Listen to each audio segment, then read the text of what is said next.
अस्सलाम वालेकुम, मेरा नाम डॉक्टर अब्दुल मोइद है और आज हमारे साथ डॉक्टर अख्तर अली साहब मौजूद हैं। सर आज पेशेंट के क्वेश्चंस का आंसर देंगे। अस्सलाम वालेकुम सर। सर पेशेंट का एक क्वेश्चन था कि वैक्सीन के लिए स्किन प्रिक टेस्ट करना क्यों अहम है सर? जी अस्सलाम वालेकुम, मेरा नाम डॉक्टर अख्तर है और मेरा काम चेस्ट के मरीज़ों का और एलर्जी के मरीज़ों का इलाज करना है।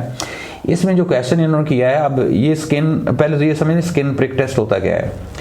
इस टेस्ट में हम केमिकल लेते हैं, ये अलर्जेंस लेते हैं, अलर्जेंस का एक्सट्रैक्ट लेते हैं।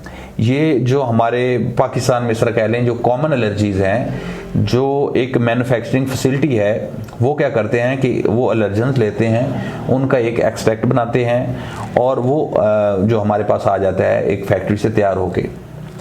अब वो जो अलर्जेंस हैं हम वो स्किन के ऊपर डालते हैं मरीज़ के और हम देखते हैं कि उसकी बॉडी क्या रिएक्शन कर रही है। अब याद रखें कि हम सिर्फ एक ड्रॉप से लेते हैं, ज़्यादा नहीं लेते।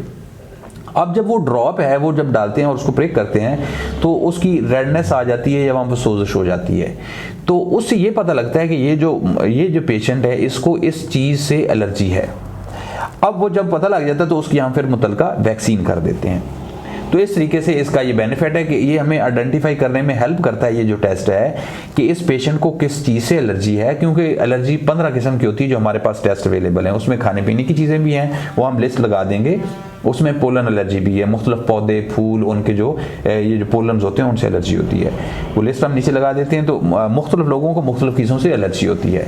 तो इसमें हम आइडेंटिफाई करते हैं कि किस चीज़ से एलर्जी, हम उसकी फिर वैक्सीन लगाते हैं। अब दूसरा सवाल ये हो सकता है कि हम वैक्सीन के बगैर क्यों ना लगा लें। तो वैक्सीन के बगैर नहीं लगा सकते, क्यों? क्योंकि बेसिकली जो वैक्सीन होती है ये एक एलर्जी हम जिस्म में इंजेक्ट करते हैं और वो जाके टॉलरेंस पैदा करती है।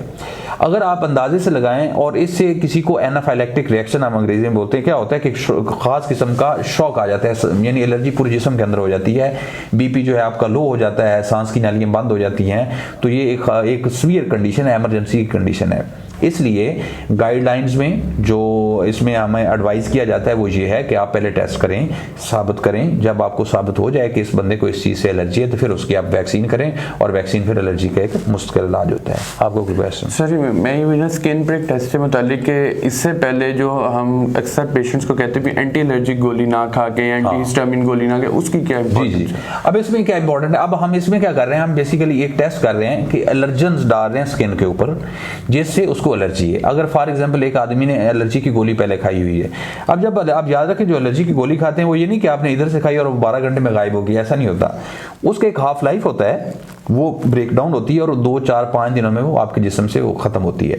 तो अगर किसी ने एलर्जी की टैबलेट खाई होगी, हम इधर से टेस्ट करेंगे तो उसका रिएक्शन नेगेटिव आएगा, गलत तौर पे नेगेटिव आएगा, यानी उसको एलर्जी है। चूंकि उसने मेडिसिन खाई हुई थी इसलिए उसके जिस्म ने या स्किन ने ये रिएक्शन दिया कि इसको एलर्जी नहीं है। वो क्यों दिया? कि चूंकि उसके अंदर एंटी एलर्जी का वो केमिकल फिर रहा था।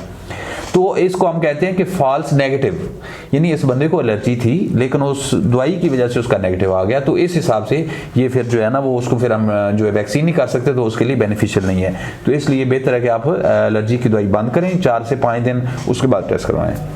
Thank you sir. कोई और क्वेश्चन हो आप नीचे कमेंट्स में लिखें, हम कोशिश करेंगे कि आपको क्लियर कट उसका वीडियो में रिप्लाई करें। और आप भी कोशिश करें कि आप जो क्वेश्चन करते हैं वो बड़ा क्लियर कट हो, आपकी अलामतें क्या हैं, आपने इलाज क्या किया और आपको बेनिफिट क्या हुआ।